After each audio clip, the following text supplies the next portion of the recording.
बिस्मिल्लाहिर्रहमानिर्रहीम। अस्सलाम वालेकुम नाज़रीन, आप देख रहे हैं द लास्ट आवर। मैं हूं यासिर रशीद और मेरे साथ हैं सीनियर सहाफ़ी राना मोहम्मद अजीम साहब। नाज़रीन, जहां पर कोरोना की चौथी लहर में केसेस बहुत ज़्यादा रिपोर्ट हो रहे हैं, वहां पर वैक्सीनेशन की तादाद को भी बढ़ा दिया गया। आज NCOC सरबराह असद उमर ने यह कहा है कि हमने 1 मिलियन का हिस्सा क्रॉस कर लिया है। 10,72,000 के करीब एक दिन में वैक्सीनेशन की गई है। और दूसरी जानिब सिंध के हवाले से MQM को तहफ़्फ़ुज़ात हैं। MQM ये कहती है कि सिंध हुकूमत ने जो इक़दामात किए हैं वो अवाम की तवक्कुआत के बरक्स किए हैं। अवाम को मुश्किलात का सामना है, ट्रांसपोर्ट बंद कर दी गई, कारोबार बंद कर दिया गया, इससे अवाम को मुश्किलात दरपेश आएंगी। जबकि सिंध हुकूमत ये कहती है कि अगर यही इक़दामात हम करें तो वो काबिल कबूल नहीं, लेकिन अगर यही इक़दामात पंजाब के अंदर किए जाएं या दूसरे सूबों के अंदर किए जाएं तो काबिल कबूल हो जाते हैं। तनकीद सिर्फ हम पर होती है। मुर्तज़ा वहाब ने आज गुफ्तगू करते हुए ट्रांसपोर्ट के हवाले से जो तहफ़्फ़ुज़ात का इजहार किया गया MQM की जानिब से, क्या जवाब दिया है वो मुलाहिजा करते हैं। फैसल सब्जवारी साहब ने प्रेस कॉन्फ्रेंस करके कहा था ना, ट्रांसपोर्ट बंद कर दिए, शहरी कैसे जाएंगे वैक्सीनेशन सेंटर। ये बदकिस्मती के साथ हर चीज पे ये लोग सियासत करते हैं। 2,22,000 टच किया। आज इंशाल्लाह हमारा टारगेट है कि 2.25 लाख के नंबर को क्रॉस करेंगे इंशाल्लाह, और 2.5 लाख हमने टारगेट अपना रखा है। नाज़रीन, 10,72,000 में से अगर 2,22,000 सिर्फ और सिर्फ कराची में वैक्सीनेट हो रहे हैं लोग, तो इसमें हर्ज क्या है?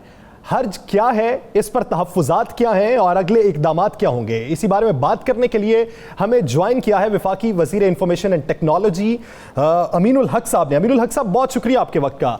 अमीनुल हक साहब, आज खालिद मकबूल सिद्दीकी साहब ने यह कहा है कि फैसले दादू वाले नहीं करेंगे। जब पीपल्स पार्टी की हुकूमत है सिंध में, तो पीपल्स पार्टी फैसला नहीं करेगी तो और कौन करेगा? देखिए, खालिद भाई ने बड़ी ब्रॉड बात की है। खालिद भाई ने फरमाया है स्टार्ट इस बात पे कि यस, हम हर दौर में, जब पिछले साल जब फरवरी और मार्च में जो लॉकडाउन शुरू हुआ, कोविड-19 शुरू हुआ, तो हम तो सूबाई हुकूमत और वफाकी हुकूमत के साथ खड़े रहे कि यस, कोई ना कोई प्रिकॉशनरी मेजर होना चाहिए और हर अच्छे इक़दाम के हम आपको सपोर्ट करेंगे। बट अनफॉर्चुनेटली क्या हुआ कि कराची के अवाम के साथ, जिसे कहते हैं अर्बन सिंध के साथ, कि ये जो कंप्लीट लॉकडाउन की बातें शुरू हुई तो MQM पाकिस्तान वफाकी हुकूमत के साथ खड़ी हुई कि वफाकी हुकूमत ने हमेशा कहा है कि हमें कंप्लीट लॉकडाउन नहीं चाहिए, क्योंकि हम देख रहे थे कि जो सूरत हाल भारत में हो गई थी, जो सूरत हाल बांग्लादेश में हो गई थी, जो सूरत हाल फिलिपाइन में हो गई थी, कि वहाँ माशी तौर पर तमाम तबाह बर्बादी हो रहा था। इस चीज़ को देखते हुए स्मार्ट लॉकडाउन पे गए और हम आज भी स्मार्ट लॉकडाउन की हमायत करते हैं। हम कहते हैं हॉट स्पॉट को बंद किया जाए। जिन इलाकों में, जिन गलियों में, जिन ब्लॉक में अगर कोविड-19 के पेशेंट है तो आप उसको सील करें, हम आपके साथ खड़े। लेकिन ऑल ऑफ ए सडन अगर आप पूरे कराची को सील करने की बात करते हैं, पूरे हैदराबाद को सील करने की बात करते हैं, तो सवाल ये पैदा होता है कि एक तरफ जब ये फैसले करती है सूबाई काबीना, तो उसके साथ साथ उसे अपनी सोशल रिस्पॉन्सिबिलिटी का भी मुजाहरा करना चाहिए था। यानी तस्वीर का एक रुख नहीं देखे, बल्कि तस्वीर का दूसरा रुख भी देखें कि डेली वेजेस पे काम करने वाले कहां जाएंगे। ये रोजमर्रा जो प्लम्बर है, इलेक्ट्रिशियन है, कारपेंटर है या छोटे छोटे ताजिर हैं, वो अपने रोजमर्रा की जिंदगी कैसे गुजारेंगे? क्या उन्होंने उसके लिए अरबों रुपए रखे? नहीं रखे। MQM ही मुतालबा करती है कि आप अपनी सोशल रिस्पॉन्सिबिलिटी की भी मुजाहरा करें। आपको करना क्या चाहिए था कि जब आप इन चीज़ों का ऐलान करने जा रहे थे तो आप ऐलान कर देते कि कराची हैदराबाद को आफतज़दा करार दिया जाता। हमेशा जब भी सैलाब आता, आप लाड़काना को, बदीन को, ठट्टा को आप आफतज़दा करार दे देते। तो कराची जब इतनी बड़ी आफत मौजूद थी तो आप उसको आफतज़दा करार दे के तमाम टैक्सेस को माफ़ कर देते, यूटिलिटीज बिल को माफ़ कर देते। आप ऐलान करते कि हम छोटे ताजिरों को कर्जा देंगे, लेकिन ऐसा कहीं नजर नहीं आया। बल्कि आप ये सुनकर हैरान होंगे कि वह क्या हुआ, इसके बरक्स कि जो डिप्टी कमिश्नर के पास पावर थे, जो असिस्टेंट कमिश्नर के पावर थे, वो पावर नीचे SHO को डेलीगेट कर दिए गए कि आप जुर्माना करना शुरू कर दे, आप लोगों को गिरफ्तार करना शुरू कर दे। अगर पावर डिवॉल्व भी करनी थी तो आप 2013 के लोकल गवर्नमेंट एक्ट में डिवॉल्व कर देते। लेकिन चूंकि जिसे कहते हैं ना कि जिस दिन लॉकडाउन किया गया उस दिन तो कराची पुलिस की चांदनी हो गई, बल्कि उनकी ये चांद रात बन गई कि वो करोड़ों रुपए इन्होंने इस मद में कमा लिया। तो MQM पाकिस्तान बिल्कुल वाज़ा मौक़िफ़ है कि आप कंप्लीट लॉकडाउन के बजाय आप स्मार्ट लॉकडाउन पे जाएं। डॉक्टर कहते हैं कि मुकम्मल लॉकडाउन करना चाहिए। उन्होंने हुकूमत का कहना अपने डॉक्टरों के मशवरे से किया। आप क्या समझते हैं कि वाकई अगर मुकम्मल लॉकडाउन नहीं होता तो फिर इसके अलावा क्या हाल है? क्या जिंदगियों से आगे को कारोबार है?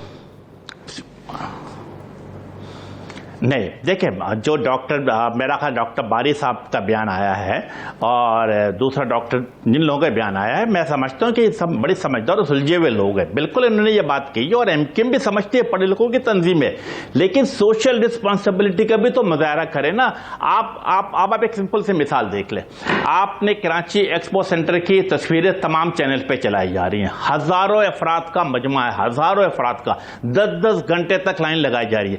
अब आप राणा साहब आप ये बताएं, वैक्सीन कौन दे रहा है? Federal government. एक्सपो सेंटर किसका? फेडरल गवर्नमेंट का। मैनेज करने की बात थी प्रोविंशियल गवर्नमेंट को। 18वीं तरमीम के बाद अगर हम डायरेक्ट चले जाए तो नाराज हो जाते। तो वो ऐसी नालायक हुकूमत है कि जो मैनेज नहीं कर पा रही। मोबाइल अस्पताल लॉन्च कर दिए हैं, आज की ही खबर है, कुछ देर पहले की। मोबाइल अस्पताल शहर के मुख्तलिफ हिस्सों में जाके वहां पे लोगों को वैक्सीनेट करेंगे, तो ये भी तो एक खुशाइंद इकदाम है। देखिए, मोबाइल अगर लॉन्च कर दिया गया है, मोबाइल ऐप जिसे कहते हैं कि गाड़ियों के साथ लॉन्च करें, तो अच्छी बात है, हम इसको अप्रिशिएट करेंगे। लेकिन इन्हें होना क्या चाहिए था? The moment they have announce के कंप्लीट लॉकडाउन करेंगे, इसके साथ साथ इन्हें वैक्सीनेशन, 3 करोड़ की आबादी है, वैक्सीनेशन सेंटर को मल्टीप्लाई बाय 100 कर देना चाहिए था। लेकिन अगर 5, 6, 8 अगर वैक्सीनेशन सेंटर रखेंगे तो सूरत हाल क्या होगी जो आज नजर आ रही है? आपने देखा कि लोगों एसओपीएस की धज्जियां बिखेर दी गई। होना क्या चाहिए था? जब आप कंप्लीट लॉकडाउन का ऐलान करने जा रहे थे तो साथ साथ आपको क्या करना चाहिए? वैक्सीनेशन सेंटर को बढ़ाना चाहिए था। नंबर 2, वेंटिलेटर को इजाफा करना चाहिए था, आपको ऑक्सीजन बेड का इजाफा करना चाहिए था, आपको कोविड वार्ड्स के इजाफा करने चाहिए थे। अब आप देखें कि यहां पर कुछ काम नहीं हुआ, यानी कि जो असल काम है, जो डॉक्टर जिस पे मशवरा दे रहे हैं, इसके ऊपर कोई प्रोग्रेस नहीं होती है। सारा जोर, सारा नजला किस बात पे? कंप्लीट लॉकडाउन पे। और कंप्लीट लॉकडाउन, जैसे मैंने कहा कि द मोमेंट कंप्लीट लॉकडाउन का ऐलान होता है, उसी दौरान चीफ मिनिस्टर हाउस में ट्रांसफर पोस्टिंग शुरू हो जाती है। कौन से इलाकों में कौन से एसएचओ लगेगा, कौन से इलाके में कौन से असिस्टेंट कमिश्नर लगेगा, कौन से इलाके में डिप्टी कमिश्नर लगेगा। इस दौरान एमक्यूएम ये समझती है कि कराची और हैदराबाद को एमक्यूएम का घर होने की वजह से ये सब कुछ किया जा रहा है? और दूसरा, आज जितना खालिद मकबूल सिद्दीकी साहब ने कहा कि अगर वज़ीर-ए-आज़म कहें हमें तो हम कराची शहर खुलवा देंगे, क्या आप कराची शहर खुलवाने जा रहे हैं? देखिए, मैं समझता हूं कि एमक्यूएम पाकिस्तान हमेशा अपने सपोर्टर, अपने वोटर और अपने अवाम के साथ खड़ी रही है। कराची का ताजिर बज़िद है कि वो कारोबार उनका पिछले 1.5 सालों से तबाह बर्बादी की तरफ जा रहा है और उसको कोई रिलीफ नहीं दिया जा रहा। मैं रिपीट कर रहा हूं, कोई रिलीफ नहीं दिया जा रहा है। घरों में फाका कशी शुरू हो चुकी है। यस, एमक्यूएम पाकिस्तान अपने ताजिर बिरादरी के साथ खड़ी है, अपने सनतकारों के साथ खड़ी है। जब भी ये फैसला किया गया, मेरा ख्याल है ताजिर बिरादरी ये फैसला करेंगे और वजीर आजम की आशीर्वाद होगी तो इंशाअल्लाह ताला एमक्यूएम पाकिस्तान कराची, हैदराबाद, सक्कर को खुलवा के दिखाएगी। अमीनुल हक साहब, एक बड़ा तबका था ताजिरों का जिसने बायकॉट किया, जिसने कहा हम नहीं मानते, लेकिन आप ये देखें कि गुज़श्ता 5 दिनों में तमाम कारोबारी मराकज बंद भी तो रहे हैं ना। देखिए, एमक्यूएम पाकिस्तान अपने ताजिरों को संभाल के आगे चल रही है। हम अभी कन्फ्रंटेशन में जाने से अवॉइड कर रहे हैं। हमने प्रेस कॉन्फ्रेंस की, आज असेंबली में भी इस पे आवाज़ उठाई गई है। हम जिसे कहते हैं कि वो तमाम जमहूरी और कानूनी तरीक़ेकार को अपना रहे हैं। और आज हम, मेरा ख्याल है, एक फाइनल प्रेस कॉन्फ्रेंस खालिद मकबूल सिद्दीकी ने कराची के, हैदराबाद के तमाम ताजिर नुमाइंदों के साथ मिलकर किया है। और अगर फिर भी ये मैं समझता हूं कि अगर सूबाई हुकूमत के कानों पे जू नहीं रेंगती है, कोई मुस्बत फैसला नहीं करते हैं, कराची को आफतज़दा करार नहीं देते हैं, कराची के यूटिलिटी बिल्स को माफ़ नहीं करते हैं, कराची के ताजिरों को सॉफ्ट लोन नहीं देते, तो मैं समझता हूँ यस, एमक्यूएम पाकिस्तान अपना आईनी, कानूनी, जमहूरी हक को इस्तेमाल करते हुए रोडों पर आने पर और कारोबार को खुलवाने पर भी मेरा ख्याल है कोई देर नहीं करेगी। क्या आपने वज़ीर-ए-आज़म पाकिस्तान से इस हवाले से बात की जो आज खालिद मकबूल सिद्दीकी भाई ने ऐलान किया कि अगर वज़ीर-ए-आज़म कहें, क्या आपने वज़ीर-ए-आज़म पाकिस्तान से बात की है कि वज़ीर-ए-आज़म साहब कराची या हैदराबाद के हालात देखें और उनको खोलने के लिए कोई अहकाम जारी करें या हमें कहें, या उनसे कोई मदद मांगी? देखिए, फेज़ 1 के स्मार्ट लॉकडाउन होना चाहिए। यस, पीटीआई यानी वफाकी हुकूमत और एमक्यूएम पाकिस्तान एक पेज पर है।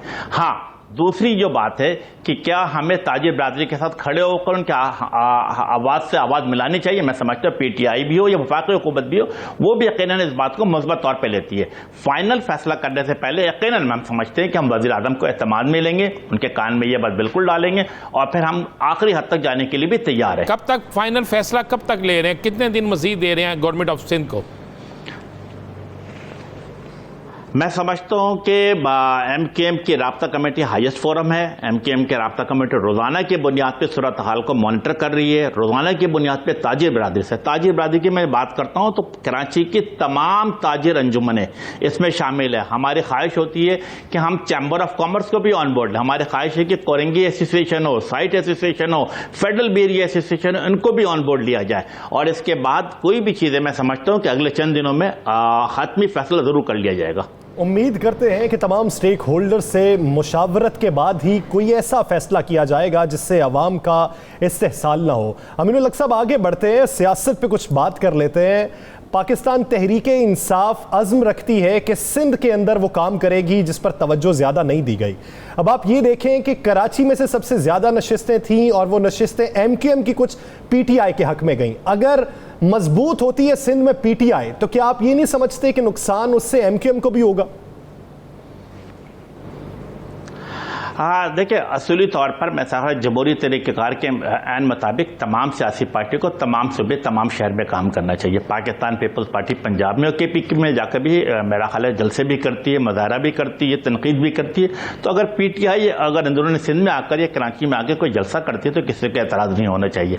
हाँ, जहाँ तक बात है कि MKM कमज़ोर होगी, देखें मेरा ख्याल है कि राना अज़ीम भाई आप की गहरी नज़र सियासत पर होती है और आपको इस बात का पता है कि 2018 के इलेक्शन में MKM पाकिस्तान की 5 कौमी असम्बली की सीटें ऐसी थी जिसे 300 वोट से लेकर 3000 वोट से हराया गया और फिर उन पर किसी तरीके पे रिकाउंटिंग भी नहीं हुई और आज भी वो तमाम चीज़ें अपनी जगह पर जिसे कहते हैं कि इलेक्शन ट्रिब्यूनल पर मौजूद है। एनीवे, उसके बाद आपने देखा कि जितने भी बाई इलेक्शंस हुए महासभा मलीर के और बल्दिया को छोड़ के, तो MKM ने हमेशा कामयाबी हासिल की है, चाहे वो CBS के इलेक्शन उसमें भी कामयाबी हासिल की है। मेरा ख्याल है तमाम पार्टी अपना बिल्कुल काम करें, लेकिन चूंकि MKM पाकिस्तान पिछले 3 दहाइयों से कराची, हैदराबाद, मीरपुर खास, नवाब शाह में मौजूद है और वहां से हमेशा सीटें जीतती चली आ रही। क्यों?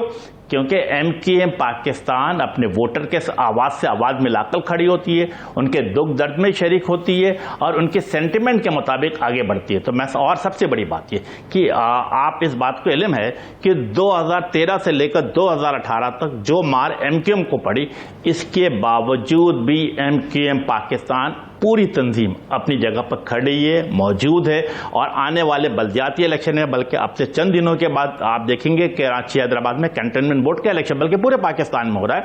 आपको नजर आएगा कि MKM वाज़ह बर तरीके से इंशाअल्लाह जीतेगी और ये साबित करेगी कि अर्बन सिंध में MKM Pakistan is the single largest. कहना है, अहम वज़रा का कहना है कि अगर MKM ने खिलाफ वर्जी की, ज़बरदस्ती दुकानें खुलवाने की कोशिश की, तो हम फिर कानून को हरकत में लाएंगे और गिरफ्तारियां भी होंगी और फिर सब कुछ होगा। तो क्या MKM इसके लिए तैयार है? राना अजीम भाई, मैं समझता हूँ कि MKM के टॉप लीडरशिप से लेकर नीचे तक गिरफ्तारियां, छापे, जुल्म सितम मेरा ख्याल है कि माजी में भी होता रहा है और गिरफ्तारियों से कभी भी MKM की क़यादत नहीं डरी है। एक क़यादत पे मेरा ख्याल है कि अगर देखेंगे तो 8-8, 10-10, 20-20, 30 मुकदमात कायम है और अल्हम्दुलिल्लाह वक्त के साथ साथ इन तमाम मुकदमात से बरी भी होते चले जा रहे हैं। तो MKM यस कराची के अवाम के साथ, हैदराबाद के अवाम के साथ उनकी आवाज़ में आवाज़ मिलाकर खड़ी होगी और अगर किसी भी मौके पर अवाम के खिलाफ कोई कार्रवाई करने की कोशिश की गई तो मैं समझता हूँ कि अवाम खुद उसका जवाबी कार्रवाई का हक महफूज रखती है। अवाम जवाबी कार्रवाई का हक महफूज रखती है। बहुत शुक्रिया अमीनुल हक साहब इस हवाले से देने के लिए। नाज़रीन, दीगर सियासी उमूर पर बात करेंगे एक शॉर्ट ब्रेक के बाद। Stay with us.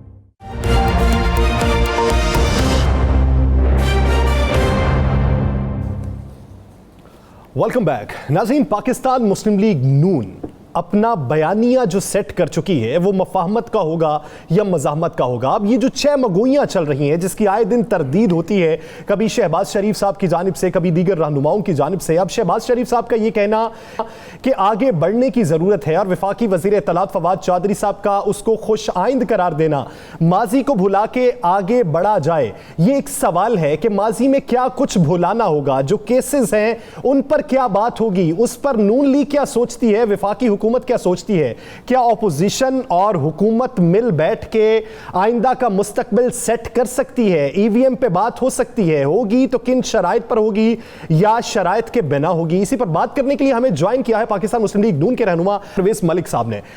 मलिक साहब बहुत शुक्रिया आपके वक्त का। मलिक साहब, फवाद चौधरी साहब ये कहते हैं कि माजी को भुला के आगे बढ़ा जाए। अब आगे बढ़ने के हवाले से क्या पार्लियामेंट के अंदर ही सारी तगोदो करेंगे आप, पार्लियामेंट के अंदर हुकूमत के साथ मुज़ाकरात करेंगे, सिटिंग्स करेंगे, या फिर रोड की सियासत भी होगी अभी? बिस्मिल्लाहिर्रहमानिर्रहीम। बहुत शुक्रिया यासिर राजा, आपने अपने प्रोग्राम में याद किया। देखें, जहाँ तक आप बयानिए की बात कर रहे थे तो पाकिस्तान मुस्लिम लीग नवाज़ का सिर्फ़ और सिर्फ एक बयानिया है, और वह बयानिया ये है कि आइन की बालादस्ती इस मुल्क में होनी चाहिए। इस मुल्क के अंदर इदारों को हमें मजबूत करना चाहिए। इस मुल्क के अंदर इदारों को अपने दायरा कार के अंदर रह कर काम करना चाहिए। तो इसके ऊपर जो आप यहाँ पे 2 बयानिए की बात कर रहे हो, मेरे ख्याल से बयानिया तो एक है, उसको अप्रोच किस तरह से करना है, उसके तक पहुँचना किस तरह, उन तरीक़ेकार में ज़रूर फ़र्क हो सकता है। जो आपने देखा है शहबाज साहब की और जो लोग मरीम साहिबा की जो मज़ामत और मुफाहमत की बहस है उसकी तरफ जो आप इशारा कर रहे हो। अब जहाँ तक ये मामला कि जी इस मुल्क को आगे किस तरह चलाना है, तो मेरी भी ज़ाती तौर पे ये राय है कि जिस तरह से ये मुल्क पिछले 2.5-3 साल में चलता हुआ हमने देखा है, जिस किस्म की नफ़रतें यहाँ पे बोई गई हैं, अब ये मुल्क उस तरह से आगे नहीं चल सकता। तो इस चीज़ को बेहतर करने के लिए, इस मुल्क के अंदर वो बुनियादी इस्लाहात लाने के लिए जो यहाँ पे ज़रूरत है, आपको ये नफ़रतें कम करनी पड़ेंगी और उसके लिए आपको जो अपनी पास्ट से सबक सीख के आगे चलना पड़ेगा। इसीलिए बार बार आपको याद होगा जो एपीसी की कॉन्फ्रेंस भी हुई पीडीएम का इत्तेहाद बनाने से पहले, उसमें एक बात जो बार बार आपने सुनी वो ये है कि ट्रुथ कमीशन बनाया जाए, जिसके अंदर ये पता चला जाए कि किन लोगों ने अपने दायरा कार से बढ़ के यहाँ पे कोई ना कोई काम किया, ताकि अगर हम उनको सजा नहीं दे सके तो कम से कम उनको हिस्ट्री के अंदर उनका नाम तो इस तरह से याद रखा जाए ना, ताकि आइंदा कोई बंदा इस किस्म की गलती करने की कोशिश ना कर सके। तो ये वो सोच है जिसके ऊपर हम आगे चलना चाहते हैं, बिल्ड करना चाहते हैं। उसको आप जो मर्जी जिस पैराए में देखना चाहते हो आप देख सकते हो। अली परवेज मलिक साहब, पीडीएम एक बनी, एक थी पीडीएम जी, अब यही कहा जा सकता है एक थी पीडीएम। पीडीएम ने जलसों का ऐलान किया, ऐलान के बाद जलसे कैंसिल होना शुरू हो गए। कराची का जलसा दूसरी दफा मुलतवी कर दिया गया, कोरोना या कोई और मामला, और क्या पीडीएम है?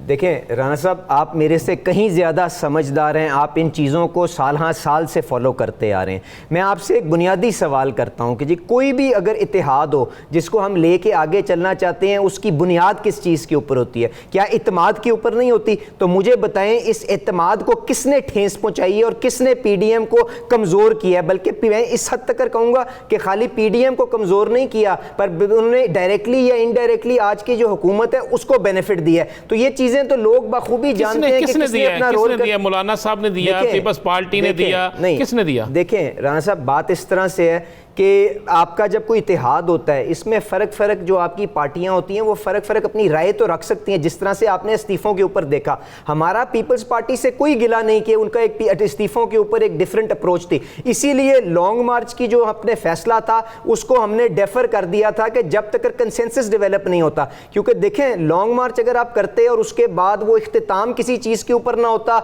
उसका क्लाइमेक्स कोई ना होता और आप लॉन्ग मार्च करके घर चले जाते, तो इस सारी की सारी एक्सरसाइज का मकसद कोई नहीं था। प्रॉब्लम मैं सिर्फ राना साहब का जवाब देता जाऊं। यहाँ से बात इस तरह से है कि जब आपने इस इत्तेहाद में ये फैसला कर लिया कि यूसुफ रजा गिलानी साहब को हम इस्लामाबाद से सेनेटर इलेक्ट करवाएंगे, तो सबने उनको वोट दिया ना। पाकिस्तान मुस्लिम लीग नवाज के सबसे ज्यादा वोट थे उनके पास नेशनल असेंबली में। एक एक वोट यूसुफ रजा गिलानी साहब को इलेक्ट करवाने में कास्ट हुआ। उसके बाद क्या मामला तय हुआ था? यही तय हुआ था ना कि सेनेट के चेयरमैन का कैंडिडेट यूसुफ रजा गिलानी साहब होंगे, डिप्टी चेयरमैन का कैंडिडेट जो है मौलाना फजलुर रहमान साहब के ग्रुप से होगा और leader of the opposition in senate Pakistan Muslim league Nawaz से होगा। तो राना साहब आप मुझे बता दें, क्या हमारा एक वोट भी आगे पीछे हुआ इस किसी भी एक्सरसाइज के अंदर? तो उसके बाद जब हमारे ओहदे की बारी आई तो आप जाके हुकूमती इत्तेहाद से या बाप पार्टी से वोट ला के अपने कैंडिडेट को इलेक्ट करवा लें, तो इसके बाद आप कहते हैं कि जी आपके तमाम मौक़िफ़ मान लिए जाएं, ये बुनियादी निकात जिसका आप जिक्र कर रहे हैं, पीपल्स पार्टी ने ठेस पहुंचाई, इसको मान लिया जाए, तो फिर अब क्या अवामिल इस वक्त गर्दिश कर रहे हैं कि आज़ाद जम्मू कश्मीर में उसी के साथ मुत्तहिदा अपोजिशन बनाने जा रहे हैं? तो क्या अब भी आप माजी को बुला के आगे बढ़ना चाह रहे हैं? यासिर, बात इस तरह से है कि पार्लियामेंट के अंदर ऑपोजिशन की बेंचेस के ऊपर कौन कौन बैठा है इसके ऊपर हमारा कोई कंट्रोल नहीं है। हमने हर मौके के ऊपर अपना एक आज़ाद उम्मीदवार वहाँ पे पुट अप किए। आप खुशाब का इलेक्शन देख लें, आप सियालकोट में देख लें, हमने अपनी पार्टी की जो पहचान है, जो अपनी पार्टी की एग्जिस्टेंस है, उसके मुताबिक अपना कैंडिडेट पुट अप किया है। पर वहाँ पर अगर दूसरी पार्टियों का कोई कैंडिडेट जीत के आ जाता है तो मुझे बताएं, शहबाज शरीफ की अपनी जिम्मेदारी को एक्सरसाइज वहाँ पर ना करें, उनको साथ लेके कैरी करके हुकूमत को टफ टाइम देने की कोशिश ना करें। अगर हम बिल्कुल ही तितर बितर हो जाएंगे तो उसके बाद तो उनको आसानी से आपको पार्लियामेंट के अंदर भी उनको आपको एक फ्री राइड मिलती हुई नजर आएगी। मेरे एक सवाल का जवाब दे दें। मैंने पूछा था क्या आपकी मुत्तहिदा पोजीशन है?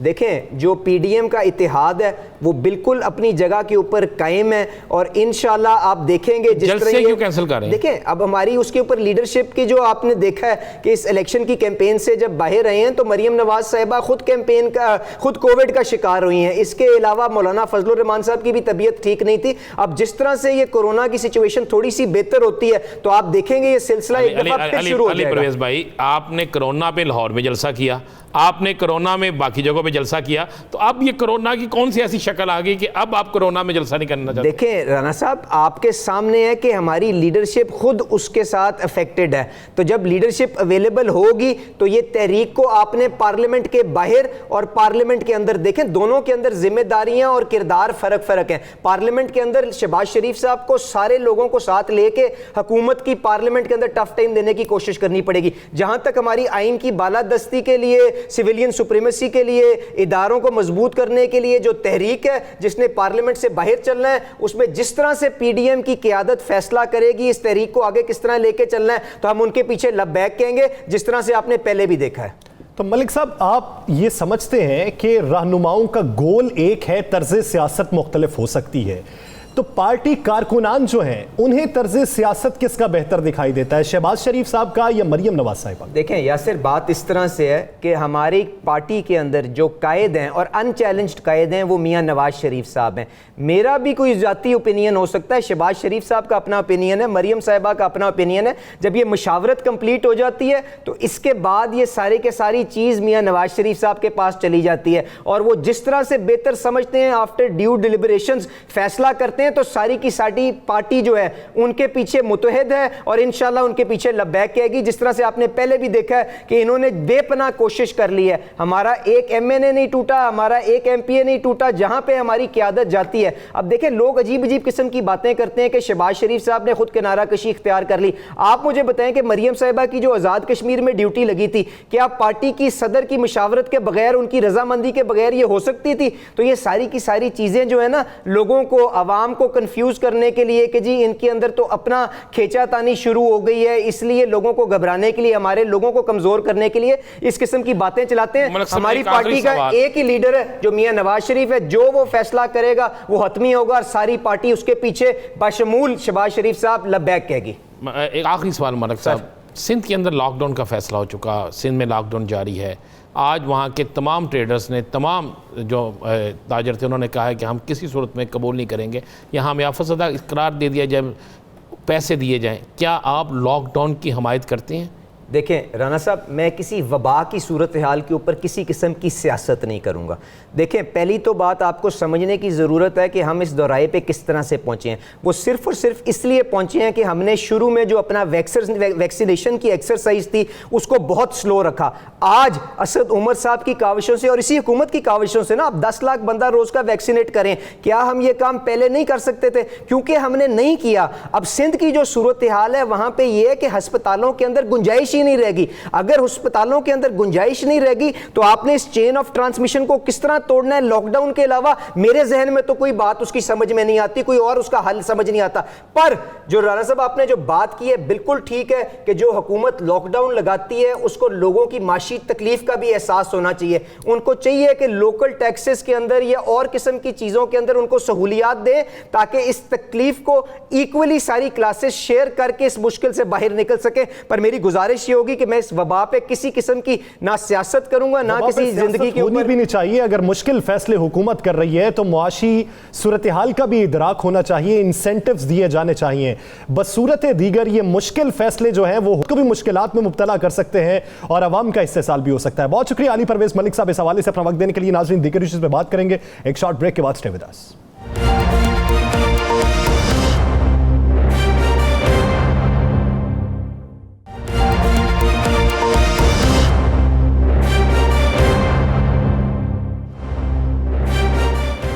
Welcome back. नाज़रीन, बात करेंगे केपीएल के हवाले से। कश्मीर प्रीमियर लीग जो है जिसका 3 दिन बाद आगाज़ होने वाला है, भारत ने जो प्रोपेगेंडा किया, दुनिया भर से जो गैर मुल्की खिलाड़ी थे जो केपीएल में आना चाहते थे उनको रोकने की कोशिश की गई, उन्हें धमकियां दी गई कि आइंदा के बाद आपको आईपीएल में आने की इजाज़त नहीं होगी, भारत का वीज़ा आपको नहीं मिलेगा। आईसीसी में एक करारदाद पेश की गई जो करारदाद मुस्तरद हो चुकी है। आज वज़ीर ख़ारजा ने यह सवाल उठाया है कि भारत केपीएल से खौफजदा क्यों है। तो भारत की जानिब से यह प्रोपेगेंडा क्यों किया गया? खेल को सियासत से बाला होना चाहिए। भारत ने ऐसे हथकंडे आजमाए हैं कि जिससे केपीएल को मुतनाज़ बनाया जाए, लेकिन कुछ लोग ये भी राय रखते हैं कि जितनी केपीएल की बात होगी भारत ने ही इसको ज्यादा प्रमोट करने में किरदार अदा कर दिया है। इसी बारे में बात करने के लिए हमें ज्वाइन किया है साबिक क्रिकेटर सरफराज नवाज साहब ने। Chief executive officer KPL Chaudhry Shahzad साहब भी हमारे साथ मौजूद है। आप दोनों साहिबान का इस हवाले से वक्त देने के लिए बहुत शुक्रिया। सरफराज नवाज साहब, सबसे पहले आपकी जानिब आऊंगा। इस वक्त केपीएल को लेकर भारतीय एजेंडा जो है उस पर आप क्या राय रखते हैं कि भारत जिसने दहाइयों से खेल को परागंदा करने की कोशिश की है, मुख्तलिफ फॉरम्स के ऊपर आईसीसी में जाके अपनी एक लॉबी बनाने की कोशिश की, और अब केपीएल को लेकर हालिया इकदाम, इसकी मजम्मत किन अल्फाज में करेंगे? देखें, बहुत ही गंदा इकदाम किया भारत ने, और क्रिकेट जो है इसको फ्री रखना चाहिए था सियासत से। इससे पहले भी भारत ने, प्राइम मिनिस्टर ऑफ पाकिस्तान ने इजाज़त दी थी शाहजहां के वक्त में सीरीज खेलने के लिए, लेकिन लास्ट मिनट में भारत ने गंद डाला और सीरीज नहीं हुई। और मैं ये कहूँगा कि पाकिस्तान को चाहिए कि पाकिस्तान क्रिकेट बोर्ड ने बहुत खामोशी इख्तियार की हुई है, और उनका जो वसीम खान है, इन्होंने इमरान खान को बड़ी चीज़ें बताई थी कि हमारे आईसीसी में बड़े रिलेशन है, तल्लक है, और हम हर किस्म का काम करवा सकते हैं, और ये बहुत बड़ा इमरान खान को धोखा दे रहे हैं। ये इनको चाहिए था कि पूरी दुनिया के जो क्रिकेट प्लेइंग कंट्रीज हैं, एसोसिएट मेंबर्स हैं जो क्वालिफाइंग करती हैं, उन सब का एक सेमिनार कराते फौरी तौर पर। अगर पाकिस्तान में कोरोना का मामला था तो यूएई में कराते, इंग्लैंड में कराते। इस तरह की चीजें इनको करनी चाहिए थी, और वहाँ कश्मीर का मामला उजागर करते। उसके बाद दूसरी चीज कि पाकिस्तान फॉरेन मिनिस्ट्री को चाहिए था कि पूरी दुनिया में जो पाकिस्तान की एम्बेसीज हैं वहाँ अपना प्रोटेस्ट करते, अपना इंडिया के अपना जो फॉरेन ऑफिस है वहाँ पे ये एम्बेसीज हैं।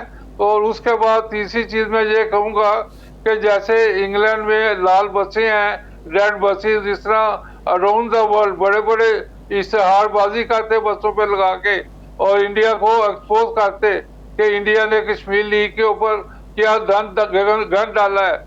इस तरह देखें, इससे पहले पार्लियामेंट के अंदर इंग्लैंड में जो 3 बड़े बने हुए थे क्रिकेट बोर्ड में, आईसीसी में, उसको कंडेम करके ख़त्म करवाया।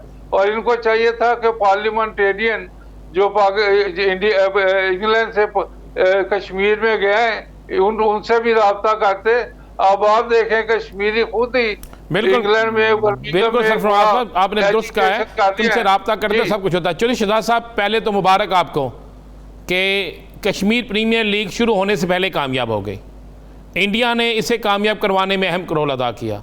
और दूसरी मुबारकबाद आपको ये कि वाकई कश्मीर प्रीमियर लीग के पीछे बहुत सी चीज़ें हैं कि कश्मीर का नाम हर जगह था, मज़ीद होगा। अब आप इन भारतीय प्रोपेगेंडे के ख़िलाफ़ क्या करने जा रहे हैं? किन किन ममालिक की टीमों ने ऐसे राब्ते कर लिए, कितने ऐसे लोग इस वक्त हमारे पास मौजूद हैं, खिलाड़ी, गैर मुल्की खिलाड़ी जो इस प्रीमियर लीग में आ रहे हैं? बिस्मिल्लाहिर्रहमानिर्रहीम। सबसे पहले तो मैं इंडिया का शुक्रिया अदा करना चाहता हूँ कि उसने कश्मीर प्रीमियर लीग को पूरी दुनिया में मुतारिफ करवा दिया। हमारे एक दोस्त से डिस्कस हो रही थी कि वो कह रहे कि पूरी दुनिया में जहाँ जहाँ क्रिकेट देखी जाती है, समझी जाती है, सुनी जाती है, वहाँ पे इस वक्त केपीएल के बारे में चर्चा है। और उन लोगों को जिनको केपीएल के बारे में नहीं पता था तो वो तवज्जुह से इंडिया के उनको भी पता कश्मीर प्रीमियर लीग क्या है और कश्मीर का मसला क्या है। तो कश्मीर का जो नैरेटिव था उसमें क्रिकेट के अंदर जो हम रोल प्ले कर रहे थे उसमें इंडिया का बहुत बड़ा रोल है। मुझे अफसोस साथ कहना पड़ता है कि कश्मीर के नाम पे जब भी एक कुछ आवाज उठती है, चाहे वो सियासत के नाम पे हो, चाहे वो किसी भी गेम के हवाले से हो या किसी भी कश्मीरी बच्चे के या प्लेयर के हवाले से हो, तो कश्मीर के पेट इंडिया के पेट में रोड होना शुरू हो जाते हैं। अगर आपको याद हो कि हमारी हिस्ट्री के अंदर आईसीसी ने 2 ऐसी कंट्रियों पर बैन लगाए थे, एक श्रीलंका थी, दूसरी जिम्बाब्वे, कि जिनकी जो बोर्ड थे वो सियासत को इसके अंदर इन्वॉल्व कर रहे थे गेम के अंदर। तो मेरी भी आईसीसी से दरख्वास्त है कि जिस तरह का इंडिया का रोल है इस पे भी इसको पाबंदी लगानी चाहिए। देखिए जी, हम एक पाकिस्तानी है, अल्हम्दुलिल्लाह मुसलमान है, हमारे दिल बहुत बड़े हैं। बिल्कुल शाहजाद साहब, मुझे ये बताइएगा गैर मुल्की खिलाड़ी कितने आ रहे हैं? सर हमारे पास इस जो पूरे स्क्वाड में 6 गैर मुल्की जो हमारे खिलाड़ी फॉरन प्लेयर्स आ रहे थे, 4 तो बाइकाट करके अब 2 प्लेयर्स हमारे पास आ रहे हैं जो कि दिलशान है, वो कल आ जाएंगे और परसों हमारे पास हर्षल गिब्स आ जाएंगे। तो चौधरी शहजाद साहब ये कहिएगा कि आपने कितने खिलाड़ियों से राब्ता किया था? गैर मुल्की खिलाड़ी जो थे, ये 6 तो वो थे कि जिनसे आपने फाइनल कर ली बात, लेकिन उससे पहले कितने खिलाड़ियों से राब्ता किया और कितने खिलाड़ियों की जानिब से ये कहा गया कि हम पे इंडिया का प्रेशर आ जाएगा? और सर देखें जी, हमारे पास नंबर ऑफ लिस्ट बहुत बड़ी थी, मोर देन 20 हमारे पास प्लेयर्स थे जिनको हम अपने ड्राफ्ट में ऐड किया था, जिसके अंदर 6 सिलेक्ट हुए थे। अब डेफिनेटली जो सिलेक्ट हुए थे तो इंडिया तो उस वक्त तो कुछ नहीं बोला। जब ने कुछ टाइम हमारे पास आया, जब उनको वीजा प्रोसेस करवाया गया, तब उन्होंने ये हमारे साथ बिनौना खेल खेला। तो वो जो 4 डेफिनेटली हमारे ड्राफ्ट का हिस्सा थे, 6 टीमें हमारे पास हैं, तो जिसके अंदर से 4 ने इनकार कर दिया। वो इंडिया के टेंशन और जो प्रेशर था उसको सस्टेन नहीं कर सके। सरफराज नवाज साहब, आपकी बड़ी गहरी नज़र, आपने भारत को हराया भी और आपने हमेशा भारतीय इक़दामात जो क्रिकेट के खिलाफ होते हैं उस पर बड़ी आवाज़ उठाई। भारत के अंदर रोज़ाना कोई ना कोई क्रिकेट टूर्नामेंट हो रहा है, कभी कोई चीज़ हो रही है, सरेआम वहाँ पे जुआ होता है, खिलाड़ी बिकते हैं, जुआ खेला जाता है, पकड़े गए हैं उनके खिलाड़ी, मगर इसके बावजूद इंटरनेशनल क्रिकेट काउंसिल जो है ये इस पर खामोश क्यों है? उस पर पाबंदी नहीं लगती और बाकी जगहों पर सब कुछ होता है। इनका जो प्रेसिडेंट था आईसीसी का, जो वो कई सालों से इंडियन क्रिकेट बोर्ड से आया हुआ था और वो इंडिया को हर जगह प्रोटेक्ट करता था, लेकिन पाकिस्तान में जब ये सेठी साहब थे, इन्होंने इंडिया को तस्लीम किया हुआ था और 3 वर्षों के जो इन्होंने एक बनाया था, मुआहदा किया था, ये पाकिस्तान ने तस्लीम किया, इसलिए वो बड़े आगे निकल गए थे। अब ये देखें, इंडिया समझता है कि वो पैसा आईसीसी को ज्यादा देता है इस चीज़ों के ऊपर, और पाकिस्तान का जो एहसान मानी और वसीम खान ने जो इमरान खान को ये चीज़ें दिखाई थी कि हमारे बड़े रिलेशन है और हम हर किस्म का काम साहब, इंडिया ने जो, आप मुझे ये बताएं, भारत ने जो हरकत की है, जो क्रिकेटर्स को रोकने की कोशिश की है, जो उन्हें धमकियां दी हैं, जो उन्हें ब्लैकमेलिंग की है, क्या इस पर इंटरनेशनल क्रिकेट काउंसिल को एक्शन नहीं लेना चाहिए? देखें, आईसीसी का मैं वही ये कह रहा हूँ ना कि क्रिकेट बोर्ड को चाहिए था कि इनका अपना क्रिकेट प्लेइंग कंट्रीज और एसोसिएट मेंबर जो हैं इनका सेमिनार बुलाते, यूएई में बुला लेते अगर पाकिस्तान में कोरोना है तो, लेकिन इन्होंने कुछ नहीं किया, खामोश बैठे हुए हैं। और तमाम फॉरेन ऑफिस को, जैसे मैंने कहा कि एम्बेसीज को राब्ता करना चाहिए था कि पूरी दुनिया में कश्मीर, पाकिस्तानी गवर्नमेंट तो इस पे बड़ा बोल रही है, पाकिस्तानी हुकूमत के हर वजीर इस पे बोल रहे हैं और इंटरनेशनल राब्ते भी हो रहे हैं, क्या आज खुद इसको इस पे नोटिस नहीं लेना चाहिए था? नहीं, देखें, ये मुल्क के अंदर बोल रहे हैं ना, मुल्क के बाहर कौन बोल रहा है? मैं तो पूरी दुनिया में जहां पाकिस्तान की एम्बेसीज हैं वहां मैं कहता हूँ शोर मचाएं, वहां की जो बसेज हैं सरकारी, उनके ऊपर बड़े बड़े पोस्टर लगाएं, कश्मीर का उसको उजागर करें, यूएनओ में ये चीज ले जाएं, और उसके बाद जो पार्लियामेंटेरियन है हर मुल्क के, वहाँ अपना इन्फ्लुएंस करके वहाँ ये चीज को उजागर करें। और मैं कहता हूँ सुनहरी मौका है कश्मीरियों के लिए कि कश्मीर को आवाज उठाने का ये सुना आगे ले चौधरी जाएंगे शहजाद साहब, आप क्या समझते हैं कि इंडिया के इस प्रोपेगेंडे के बाद हुकूमत पाकिस्तान ने आपकी किस हद तक मुआवनत की, और क्या इंडिया के इस इकदाम के बाद आप इंटरनेशनल क्रिकेट काउंसिल में जाएंगे कि इस तरह के इकदामात खेल से बाहर होने चाहिए? जी, बहुत अच्छी आपने बात की। असल में देखें जी, हमारा स्टांस कश्मीर के बारे में सारी पार्टियों को एक ही है। कश्मीर के जब नाम आते हैं तो सारी पार्टियां एक ही प्लेटफॉर्म पे होती है। मैं बहुत शुक्रगुजार हूँ इमरान खान साहब की, पूरी गवर्नमेंट का, गवर्नमेंट का, अपने सारे अदारों का, कि उन्होंने हमारा भरपूर साथ दिया और दे रहे हैं। और डेफिनेटली जी, इस इकदाम का आईसीसी पे हमें बल्कि प्रेशर रखना चाहिए कि इंडिया के इस घनौने जो किरदार है सब जो पे कर रहा है उसका एक्शन लें और उनको तंबी की जाए, बल्कि क्या तंबी करेंगे उन पर भरपूर एक्शन लेना चाहिए ताकि वो आइंदा इस किस्म की चीजें पाकिस्तान के बारे में या कश्मीर के बारे में भरपूर एक्शन लेना चाहिए। और भारतीय हुकूमत को भी ये सोचना चाहिए कि इस तरह के इकदामात से जग हसाई होती है, ये तौक गले में ज्यादा सख्त हो जाता है अगर इस तरह के इकदामात मुस्तकबिल में भी लिए जाते रहे। बहुत शुक्रिया सरफराज नवाज साहब और चौधरी साहब इस हवाले से अपना वक्त देने के लिए। नाज़रीन, दीगर इस पर बात करेंगे एक शॉर्ट ब्रेक के बाद। Stay with us.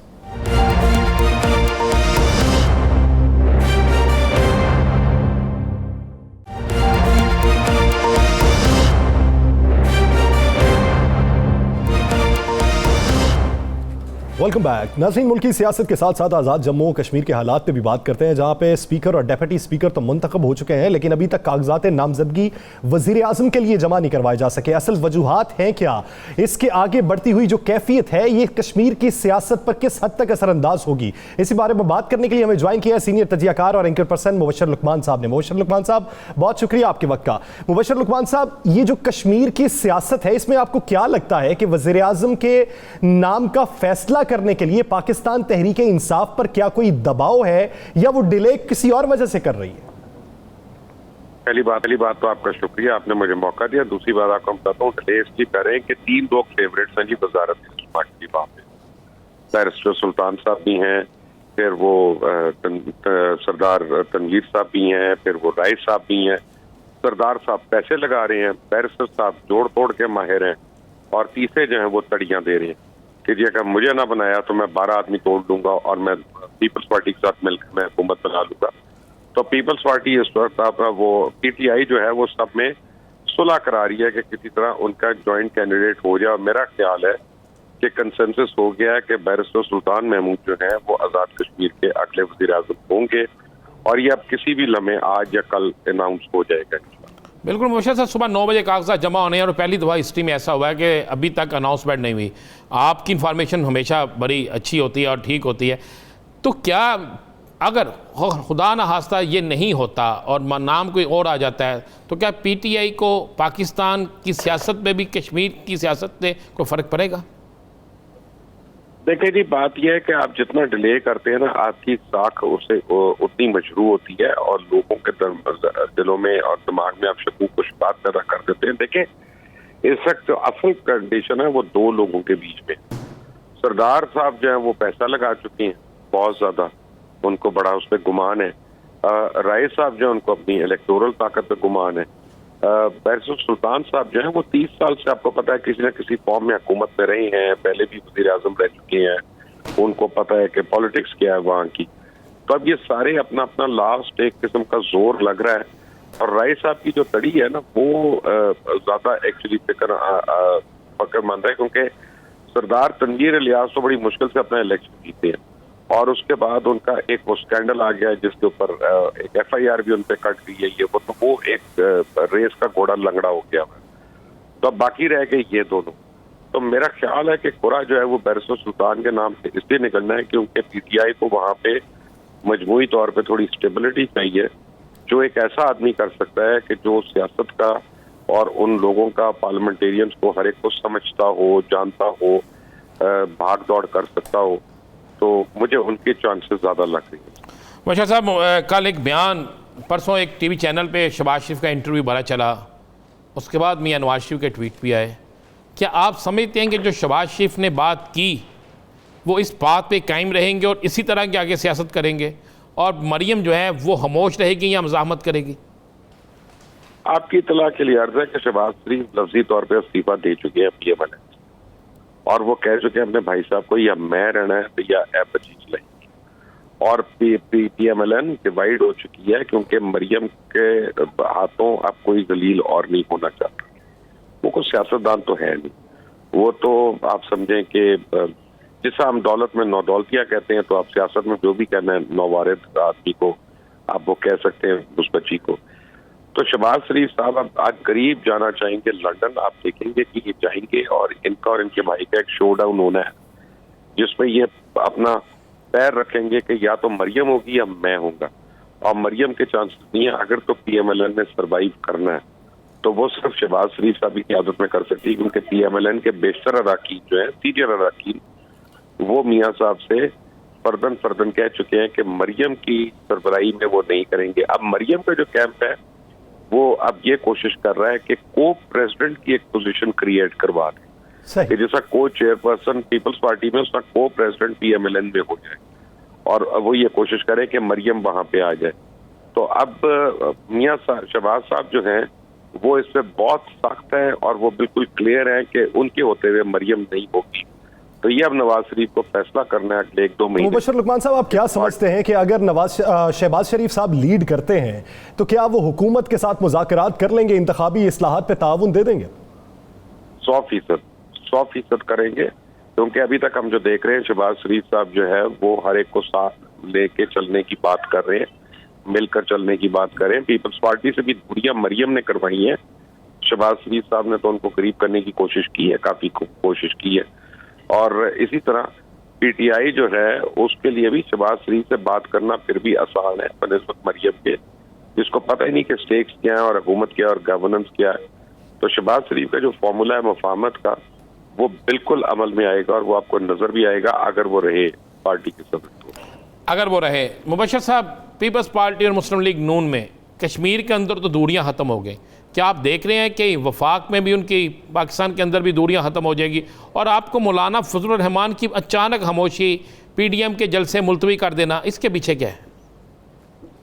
देखिए, मौलाना फजलुर रहमान जो है इस वक्त वो अफगानिस्तान और उसकी बदलती हुई सिचुएशन से बहुत ज्यादा ऑक्यूपाइड है, और आपको पता है कि उनकी क्या मसरूफियात होंगी। दूसरा, उनकी सेहत जो है वो काफी खराब है, एक्चुअली आजकल काफी अरसे से खराब है, तो वो तो इसलिए आउट हुए थे।